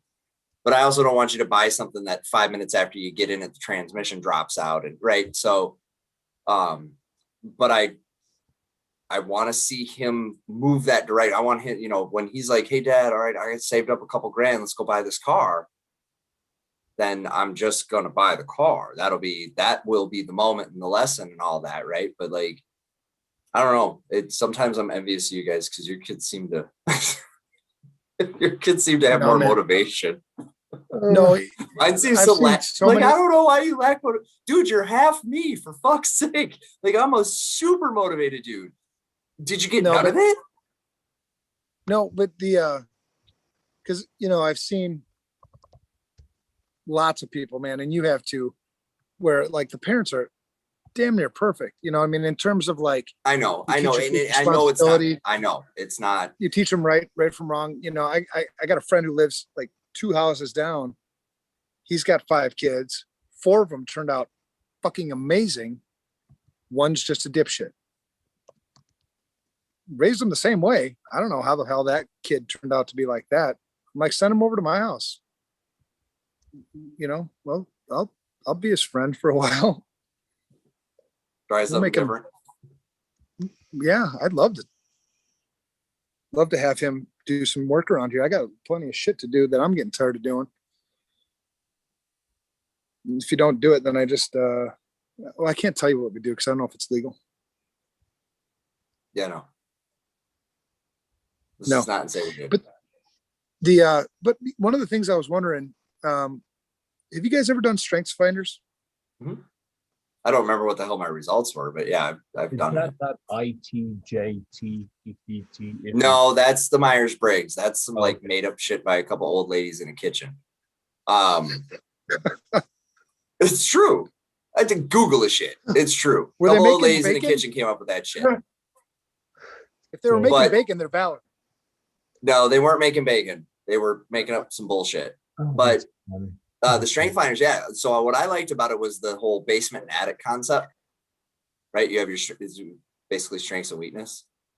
Mhm. I don't know. The organizer was one of it. Innovator, I think, was one, something like that. I don't remember if I did it. I should probably redo it. I know they came out with a new version since I've done it last. Is that's that little book? I think somebody Yeah, it's a little white book. It's like yay big. Got red letters on the front. Somebody gave me one to do it, and I'm gonna. It's kind of enlightening. I mean, it helps you to understand, I think, more about what motivates you. My results were pretty much dead on. Number one was relator. Number two was competition. Number three was the fuck was number three? Fuck, I can't remember. I never got past number two. No, not good looks. Yeah, fuck, I don't know. but so the reason why I bring that up is because when your strength is one of your top strengths is competition, it means that I only play games I think I can win. I don't play games like I don't golf. Why would I fucking golf? I suck at golf. I'm not going to win the fucking game. Why would I play it? I don't understand. So I play games that I'm going to win. And that's what brought it back to the CISO thing about playing a game that you can win, right? I would never be a CISO unless I thought I could win. You know what I mean? What's number one for me? I mean, I don't do consulting anymore because I'm busy doing other shit. But if I was hired to be a vCISO, I'm reporting to the CEO, period. Otherwise, why would I start off with a handicap? Yeah. And then I would run security. We would focus on those fundamentals, those basics, right? We would do things like distributed accountability. We would put us in the best position to win. It's almost like I was talking with somebody else today. Fuck, I don't remember who I talked to anymore, but I was equating this to like football, right? You guys may or may not, know football, American football, not. Okay, we talking proper football or rugby? No, not the fucked up QD. Not the round football, the oblong football. Yeah, that's rugby, right. Motherfuckers. That's awesome. That's fucking rugby. Kicks ass. That's a man's sport right there. Damn right. My son plays rugby. To that game than I care to remember. But I was talking like, imagine playing. You're playing a football game, right? You have 11 players on each side, right? Every player has a role to play in the game. If they don't play their role, you reduce your chances of winning, right? So you're going to probably lose. Imagine walking into a game where instead of 11 players on offense, I have 5. What's the outcome going to be in that game, right? And so equate that to information security. Who's the quarterback? The CEO, right? You got the CEO buying, you got the CEO actually playing the fucking game with you, or are they just saying, yeah, we support security, we have a security budget? No, play the fucking game. Otherwise, we're not going to win. You got a wide receiver, right? Prima donna wide receiver who doesn't want to play by your rules, right? So he wants to run his own routes. Yeah. Well, how the fuck am I going to hit you if I don't know where the fuck you are on the field? Right? So here, I'm going to let you choose your own routes, but you just got to tell me where those routes are so that I can hit you.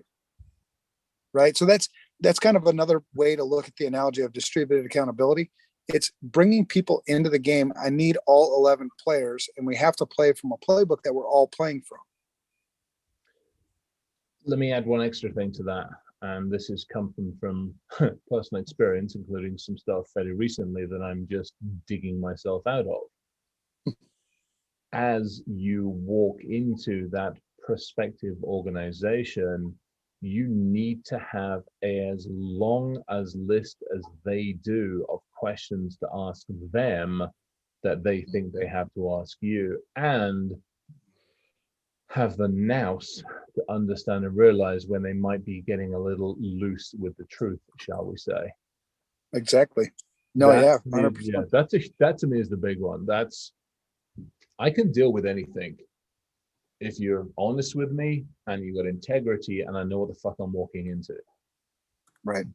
But if you've been a little loose and fast and loose with the truth, and I walk in and I get blindsided, then believe me, the fucking exit door is going to have the welcome mat on it already waiting for me, because I'm working my way out of there as fast as I fucking can, because I'm not going to trust you again.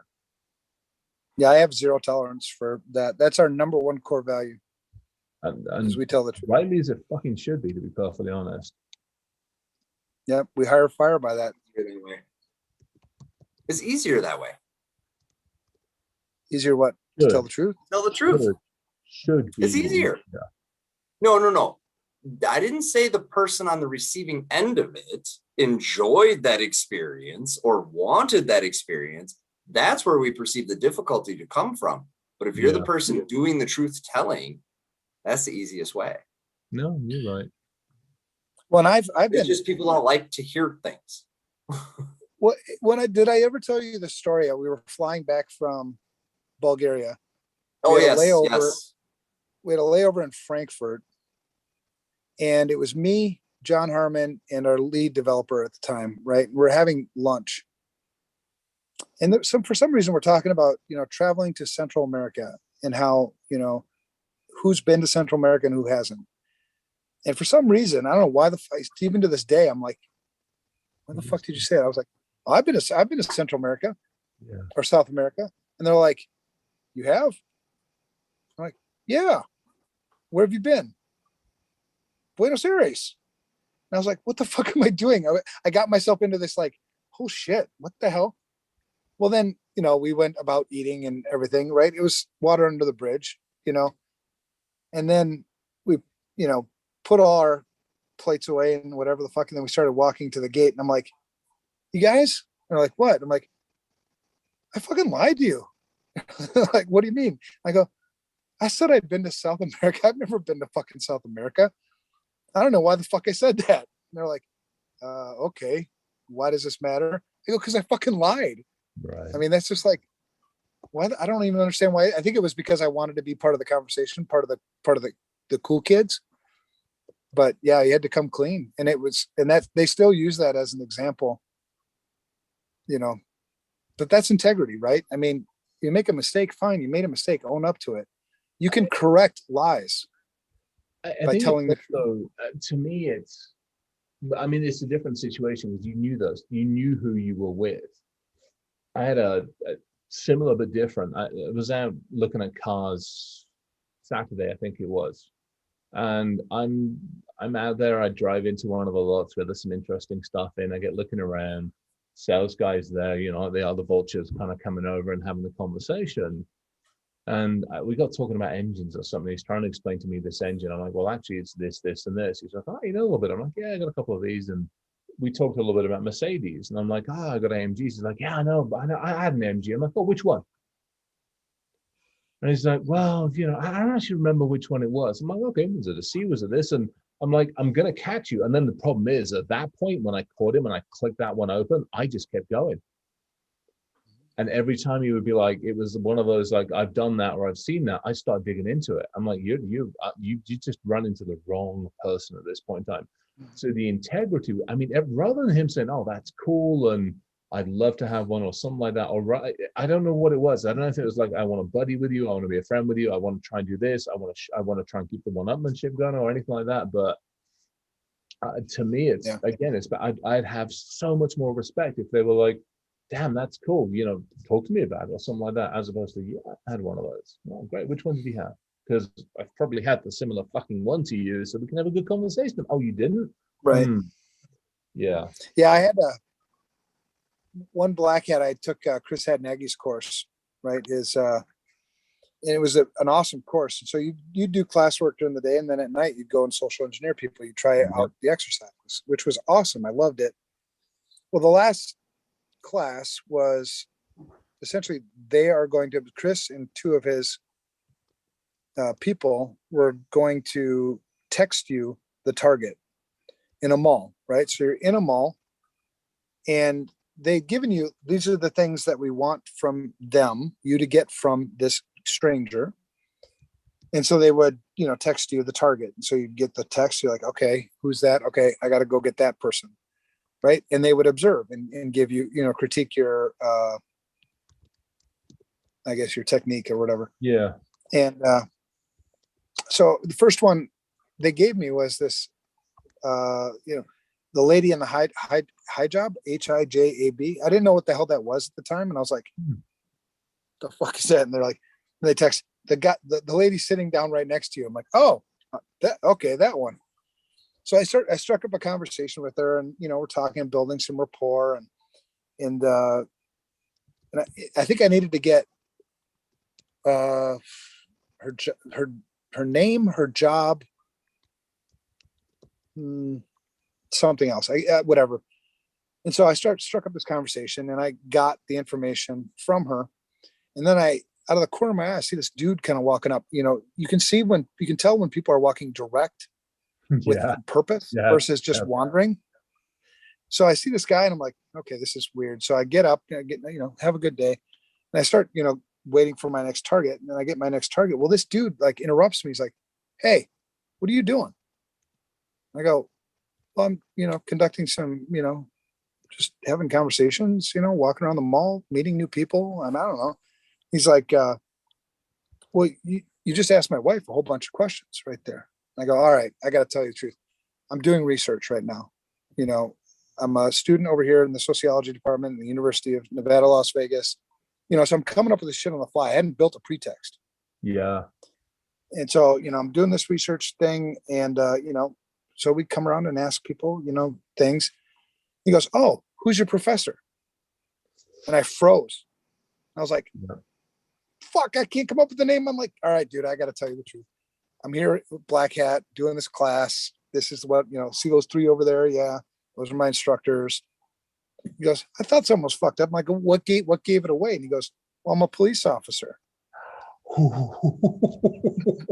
And I was like, "Oh, cocksucker." So then I went to Head Nagy. I'm like, "Hey, try not give me a fucking police officer next time, without a pretext. I mean, at least let me build the fucking pretext here." Oh, that's cruel, but that's awesome. Yeah. Oh, that's awesome. But in hindsight, you could have gave him any answer for that professor name, and it would have passed. Given his test. Hagnati's name and the But sociology that's department, the thing. Yeah. That's the number one way to get a social engineers to take them out of their pretext. I was not prepared for that question. Had I built a pretext, I would have been more but it was a question that I thought I'd already answered his question. Yeah. So I thought we were done. And then you asked me another fucking question. I was like, oh, not expecting that. I fucking can't come up with a name. Like I said, John The answer is Johnson. always Jeff. It's always Jeff. Jeff is always the name. Yeah, Professor Jeff, Dr. Jeff. Yep. Dr. Jeff. Yeah. But he knew what he was doing. So obviously took me out of my pretext and had to lay him out what I was actually doing, which was kind of fucked up. Whatever. But I hate losing. Chris's courses are I'm very familiar with them. Let's put it that way. He does some a lot of time for some of those. Let's put it that way. Yeah, it was one of the best, and I'd already read his books, and I do at the time I'd already been doing a lot of social engineering attacks. This was like, well, why don't sit in the class with the man, what I mean, really, and learn some really cool shit. So, and at the time he had just released his book on micro expressions. Right. And that was all new shit that I had never known before. So it was fascinating. It was like, oh, fuck. Involuntary. Yeah. Good shit. I got to read that new one of his at some point in time. That's enough. Oh, hey. It's good. Speaking of books, actually, this is one I picked up. I haven't had a chance to actually go with it. That's the one I'm messing around. Does it show it in reverse or the right way around? No, it's the right way. It's the right way. Okay. Never split the difference. It's actually one of, as much as I have a love-hate with the feds, it was one of their foremost negotiators. Did a lot of stuff with human negotiation and various other things. So I'm actually intrigued to go through this one, see what this one's all about. It's actually meant to be some pretty cool stuff in here. So we'll work through that when I get a chance. Yeah, I've got a whole bunch of books that I'm supposed to be reading whenever I get that chance. It's just like, you go from one thing to the next, and then I never get to the books. Ooh, I got another one. I'm kicking around. I really want to engage brain. doing some stuff with some folks on. Remember, we talked a little bit ages ago about quantum entanglement and some crazy shit along those lines. Mhm. Doing some stuff with some folks on a little bit more research on that. So I'm having to dig into some. I've got a couple of not books, a couple of not really white papers, I don't know what the hell you want to call them, fucking thick scientific looking documents that I have to read through, which are going to be as dry and humorless as all hell. But I'm actually looking forward to it. I'm going to be geeking out. I read like Fenneman's stuff just for shits and giggles, so it's going to be that kind of stuff. Speaking of that, I put a poll out. Yeah, it's the same thing. Speaking of that, I put a poll out on LinkedIn yesterday. I gave it for 3 days, and I gave people choices. And it was actually it's been interesting watching people's choices. I gave people 4 choices, and it was Light speed. Yeah, there you go. You read it. And it was it's rather interesting, although people still think we can secure data, bless silicon socks. Only one of these is both likely to happen and theoretically also given all known variables. I put a couple of caveats in there deliberately. There are some people who still think we can do world hunger, which actually it does make me feel good. It makes me feel good. Hardly anybody thinks we can have fucking peace on Earth, which is at least a realistic thing. Secure data, not many people, but yeah, go fast in the speed of light is actually winning. And I'm like, it sucks, and it's so telling about humans as we stand at the moment that we are chasing science more than we're chasing our fellow human. And it, to me, it speaks a lot to what we're talking about here, and we've talked about for 50 something odd episodes, which is we're not good with our fellow humans, and we're just not. And there is a part of me that wants the robot overlords to turn up, as long as they're better than the fucking Roomba, purely simply for the fact that they might look at the humans and go, get out of the fucking driving seat, you guys are useless, sit in the back, we got it covered, and we'll actually keep an eye on you, kind of ish. I mean, that's the utopia, but we'll see what happens. I've seen robots that can dance better than me. I just saw it. Have you guys seen this? Have you seen the new Boston Dynamics video? Anything that can dance better than me. I'm a fucking wallflower. End of discussion. 2 left-footed wallflower. Did you see the robot that shot the 3-pointers and things at the Olympics? Yeah, I didn't see it, but I read about it. Let me rephrase that. I read because it came on at like halftime or something like that. Yeah. Yeah, I was reading about it. I'm like, but I mean, so again, let's take these in context here. To me, this is no different than artificial intelligence. We have an extremely good grasp on what we call narrow AI or narrow intelligence. We have a very good grasp on that. We can make amazing machines that can do very, very good singular focus things. We've got machines that can beat people at questionnaires, that beat people at chess, that can shoot hoops and do everything else. We're really good at that. What we haven't yet figured out is how to expand that much more. If I go up to that machine that can do the 3 hoops and say, hey, would you mind making me a cup of tea? It's going to be like, bang. That's the same thing with Deep Blue. IBM's Deep Blue, fucking amazing at doing A, B, and C. But if I ask it to postulate on the stuff we've talked about this evening, it'll be bang. This is where we have to be more descriptive about what we define as AI, but we also have to be more realistic about what we think they can and can't do as we evolve them and as we look at how they can evolve further. Yeah, totally. Oh, from John, Totally. read the book. Awesome. Thank you, John. I'll have to read it. Thank you very, very, very, very much. John Kittleson? Yeah, he's on. He said he read the book, so that's good to hear from him as well. John, I want a full synopsis when you come out to visit me at Sturgis. I'm going to do that at some point. Or read it to me. You could read it to me like a storybook. Bedtime book. Bedtime story. Narrate. Oh, FBI bedtime stories. Yeah. Wonder how long one time. There's a couple. I've actually got some really good books.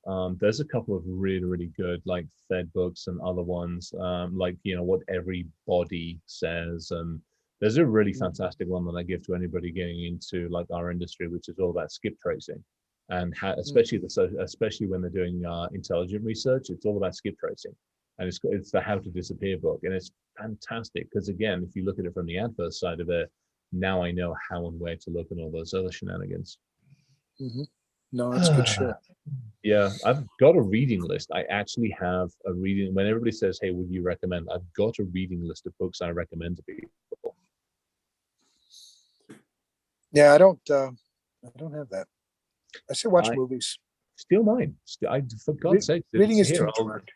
No, I've got it. Just copy and paste the ready thing. When people ask you, "Hey, what do you want? What do you?" Yeah, Here, I'll put it up in the personal chat if it'll let me post that. nice. Oh, you bastards! Oh, All Ryan right, it won't let posted me a post that long. video. All right, I'm gonna send it to you I did. guys directly. I posted a video of a Japanese robot making half-court shots. Oh yeah, that one. Yep, I did watch it. Pretty impressive. It didn't take it long to calculate angle, speed, all the shit, all the variables. And then yeah, it drained them all. The last one, it bounced around the rim a little bit. You know what I mean? It wasn't like the others where it was just a straight swish. Yeah. So you wonder if there's just something slightly off, like if you would have tried to do a full court shot, you probably wouldn't have made it because we've exceeded its tolerance or something. I don't know. And or the air pressure in the room changed. There was a temperature variance, any number of factors that weren't factored could have been in play. You're talking about passing a ball of compressed air through other air at velocity. Right. Yeah, Exactly, something. I was watching. I went on I did some work last night, and then I went squirreling, which is never a good thing to do on YouTube's. But it was actually some fascinating stuff talking about how we calculate mass and how we calculate propulsion and various other things. Just some absolutely fascinating stuff on that one. So I've been squirreling on that one as well, which is kind of cool. So, yeah, I was squirreling on time travel yesterday. Ooh. That's the thing.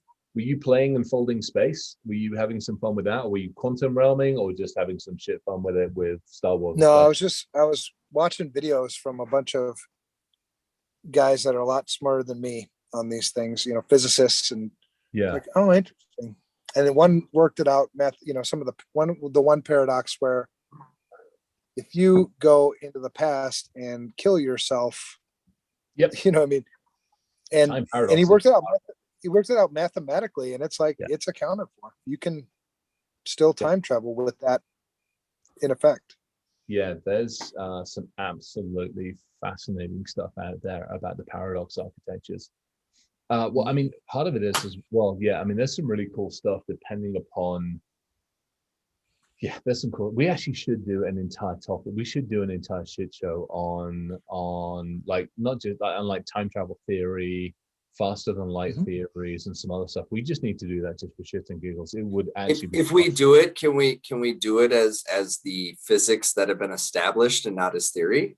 No. Or do we have to do it as theory? No. Well, my background is theoretical mathematics. One plus one equaling 2. Fuck that for the soldiers. That's boring. Well, and it's all theory. Technically, you're right. Yeah, exactly. Until somebody proves otherwise. Yeah. Yep. Yeah. Well, again, I mean, you've only got there's some. Yeah. Sorry. No, I'm agreeing with you. And I think another thing that people don't realize is like there's really only two types of science. There's historical science and observational science. Right. And I think people get wrapped around like all kinds of weird shit about that.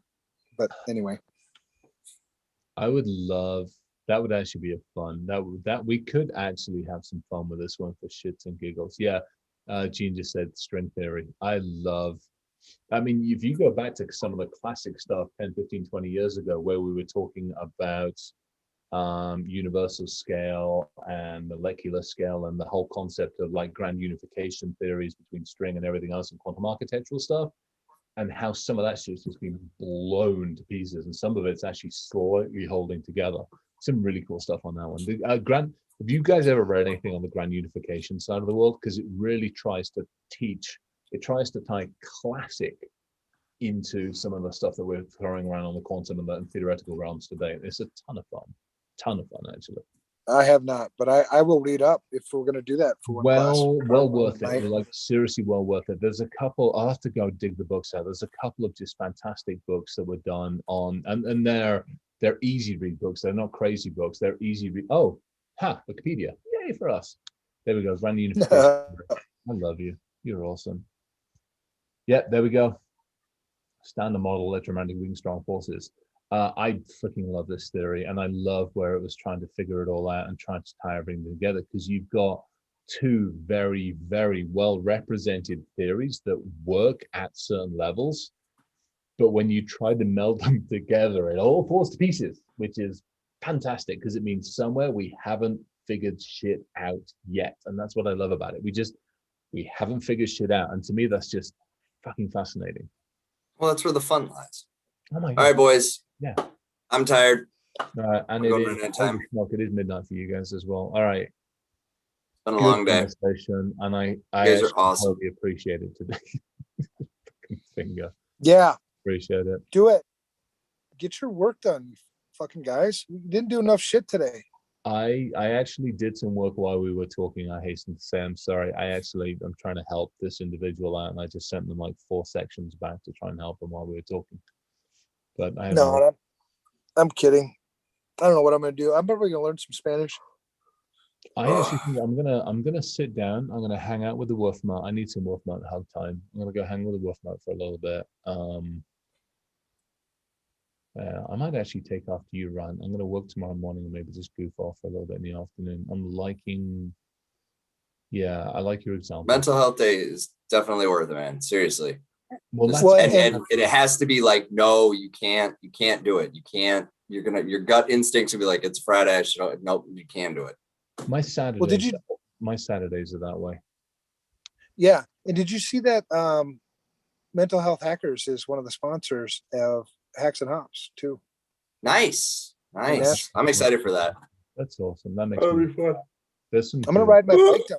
All right, boys. All right. I know we need. I love you both. Love you Love you guys. too. Take care. Have a good one. Stay safe and all that kind of good silliness.